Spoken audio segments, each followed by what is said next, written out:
Hello दोस्तों, स्वागत है हमारे नए वीडियो में। आज की वीडियो में हम लोग एक रोमांटिक ड्रामा मूवी का एक्सप्लेन करने वाले हैं। इस मूवी के कहानी में हम लोग एक ऐसे राजा को देखेंगे जो कि अपने हथियार के ट्रेनिंग पर बहुत ध्यान देता है। उसके पास बहुत सारी रानियां हैं और वो हर दिन एक नई नई रानी के साथ इंटीमेट होता है। जब उसके कमजोर बेटे की शादी होती है तब इस राजा का बेटा अपनी बीवी के साथ कुछ भी नहीं कर पाता है। ये देखकर राजा बहुत गुस्सा होता है। इसके बाद वो अपने बेटे को कमरे से निकालकर खुद ही इस कमरे में जाता है और इसके बाद क्या होता है ये हम आगे इस वीडियो में देखेंगे। तो चलिए इस मूवी को शुरू करते हैं। इस कहानी की शुरुआत में हम लोग एक ठरकी राजा को देखते हैं जो कि अपने शरीर के साथ साथ अपने हथियार को भी फिट रखने के लिए बहुत तरह की कसरत किया करता था। क्योंकि इस राजा को घपाघप करना बहुत पसंद था, इसलिए वो अपने हथियार का काफी अच्छे से ध्यान रखता था। राजा अपने हथियार को और भी मजबूत करने के लिए वो उस पर कई तरबूजे बांधकर सीढ़ियों पर चढ़ता है। इसके बाद वो अपने हथियार पर रस्सा बांधकर उसे एक सांड से खिंचवाता है। वो अपने हकीम से कई तरह के काढ़े भी बनवाता है। इधर जब राजा महल में आता है तब हम लोग ये देखते हैं राजा ने अपने लिए बहुत सारी रानियां रखी हुई हैं जिनके साथ वो घपाघप करता था। यहाँ हम लोग देखते हैं राजा का एक बेटा और बेटी है।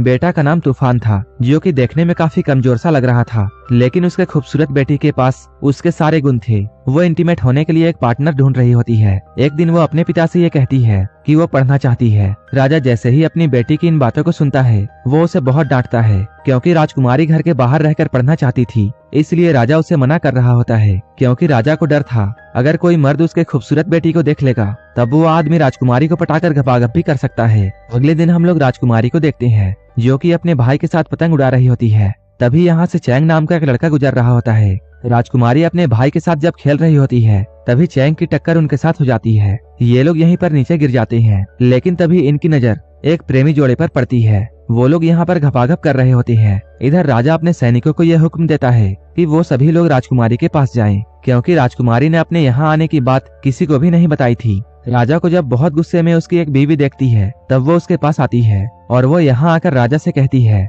महाराज आप ज्यादा गुस्सा मत होइए, चलिए मैं आपके साथ घपाघप करके आपका गुस्सा शांत करती हूँ। जब राजा उसकी बातों को सुनता है तब राजा वहीं पर उसके साथ घपाघप कार्यक्रम चालू कर देता है। जब राजा अपने कार्यक्रम में व्यस्त था तभी यहाँ पर राजकुमारी आ जाती है। अपने पिता को ऐसे हिलते हुए देखकर राजकुमारी उनसे इसके बारे में पूछती है। तब राजा उससे कहता है मैं अपनी कमर को सीधी कर रहा हूँ, लेकिन राजकुमारी सब कुछ जान रही थी कि राजा अपनी बीवी के साथ क्या कर रहे थे। कुछ देर के बाद राजकुमारी अपने मरी हुई माँ की फोटो के पास जाती है और वो उनसे बातें करते हुए ये कहती है, मैं अपनी जिंदगी अपने तरीके से जीना चाहती हूँ और मैं अपनी पढ़ाई पूरी करना चाहती हूँ, लेकिन मेरे पिता ऐसा नहीं चाहते हैं, इसलिए मैंने घर से भागने का फैसला किया है। लेकिन जैसे ही वो यहाँ से भागने की कोशिश करती है सिपाही यहाँ आकर उसे पकड़ लेते हैं और उसे राजा के सामने पेश करते हैं। राजकुमारी को जब राजा के पास लेकर जाया जाता है तब राजा उसके पढ़ाई के जुनून को देखकर उसे स्कूल जाने की इजाजत दे देता है, लेकिन वो राजकुमारी को एक खास तरह की चड्डी पहनाता है जिसमें कई लॉक लगे हुए थे, ताकि कोई भी आदमी जब राजकुमारी के साथ घपाघप करने के लिए अपने हथियार को इस्तेमाल करेगा तब ये चड्डी में लगे हुए ब्लेड्स उस आदमी के हथियार को काट देंगे।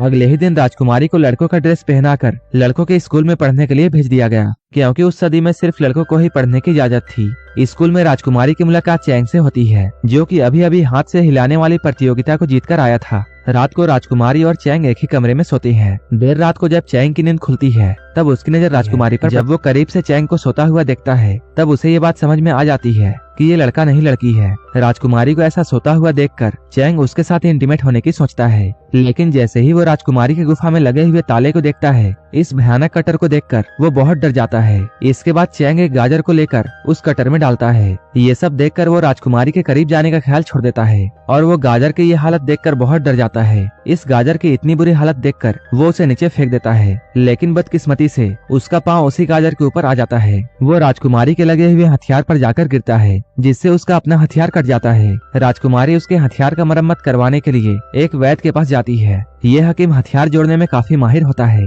वो अपना नया आविष्कार किया हुआ हथियार को इस पर लगा देता है। साथ ही साथ वो चैंग को ये बताता है ये वाला हथियार तुम्हारे वाले से कई बेहतर है। हकीम जब इन लोगों से बातें कर रहा होता है तभी एक नकाबपोश लड़की यहाँ आती है। वो हकीम से कहती है अगर तुम मेरे चेहरे को और भी खूबसूरत बना दोगे तब मैं तुम्हें बहुत सारे मजे दूंगी। कुछ ही देर के बाद जब हकीम उसके चेहरे को अच्छे से संवार देता है तब वो लड़की अपने वादे के मुताबिक हकीम को मजे देती है। जैसा कि इस लड़की ने वादा किया था वो हकीम के साथ घपाघप करती है। इस खूबसूरत लड़की का नाम सू था। तभी राजकुमारी के पास एक घोड़सवार आता है। वो राजकुमारी से सू के बारे में पूछता है। राजकुमारी इस आदमी को बताती है वो लड़की हकीम के पास है। ये सुनते ही वो आदमी जिसका नाम जेन था वो राजकुमारी के साथ अंदर आता है। यहाँ आकर ये लोग देखते हैं सू और हकीम घपाघप करके यहाँ से जा चुके थे। जेन यहाँ आकर इन लोगों को ये बताता है सू कोई लड़की नहीं है बल्कि वो जिस्म की प्यासी एक चुड़ैल है जो कि आदमियों के साथ पहले इंटीमेट होती है और इसके बाद उन्हें मार देती है। इस चुड़ैल को मारने का काम मुझे दिया गया है। अगर तुम दोनों को वो फिर से दिखाई देती है तब तुम लोग मुझे जल्दी से बता देना। कुछ दिन के बाद जब चैंग ठीक हो जाता है तब राजकुमारी उसे लेकर अपने घर में आती है क्योंकि आज राजकुमारी के भाई की शादी थी। राजकुमार की शादी पूरे रीति रिवाज से की जाती है, लेकिन रात में जब कमजोर राजकुमार अपनी बीवी के पास जाने वाला था तब वो ये जानकर बहुत खुश होता है।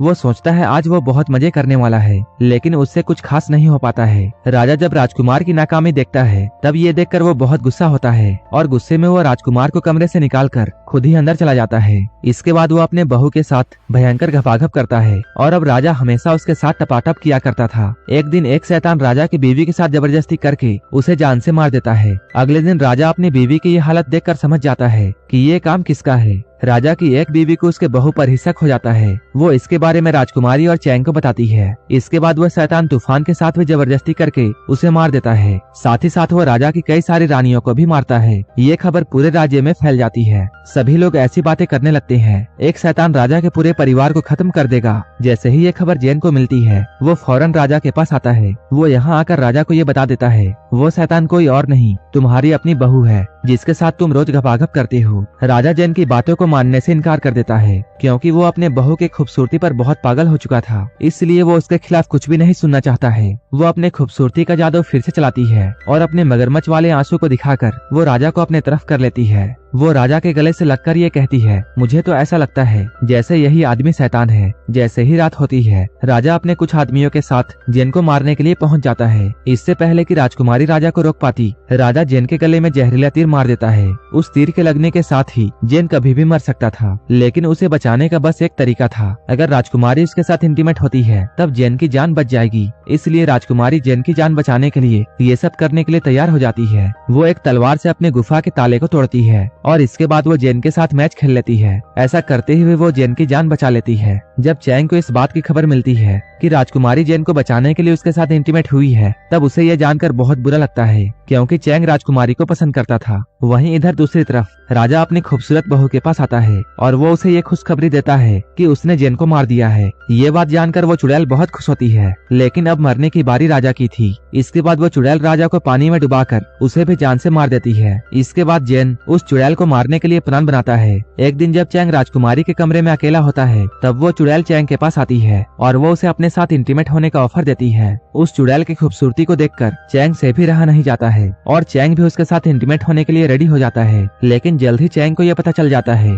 कि वो बजा नहीं रहा बल्कि खुद ही बज रहा है। ये जानकर वो जल्दी ही यहाँ से भाग जाता है। कुछ देर के बाद जब जेन उस चुड़ैल को मारने के लिए यहाँ आता है तब वो चुड़ैल चैंग का रूप लेकर जेन को ही मार देती है। इसके बाद राजकुमारी को एक किताब से ये पता चलता है जब भी कोई आदमी उस चुड़ैल के नीचे लेटकर उसके साथ इंटीमेट हो रहा होगा उस वक्त उस चुड़ैल के नाभि में छुरा मारकर उसे खत्म किया जा सकता है। अब राजकुमारी के पास कोई भी रास्ता नहीं था, इसलिए वो खुद ही उस चुड़ैल के साथ इंटीमेट होने का सोचती है। जैसा कि राजकुमारी ने प्लान किया था वो उस चुड़ैल के पास पहुंच जाती है। वो चुड़ैल भी जब राजकुमारी के जिस्म को देखती है तब वो चुड़ैल भी उसके तरफ मोहित हो जाती है। इसके बाद वो चुड़ैल एक मर्द का रूप लेती है और वो राजकुमारी के साथ मजे करने में लग जाती है। इन दोनों का घपाघप कार्यक्रम काफी लंबा चलता है। जब चुड़ैल राजकुमारी के साथ इंटीमेट होने में मग्न होती है तभी चैंग जेन का खास तलवार ले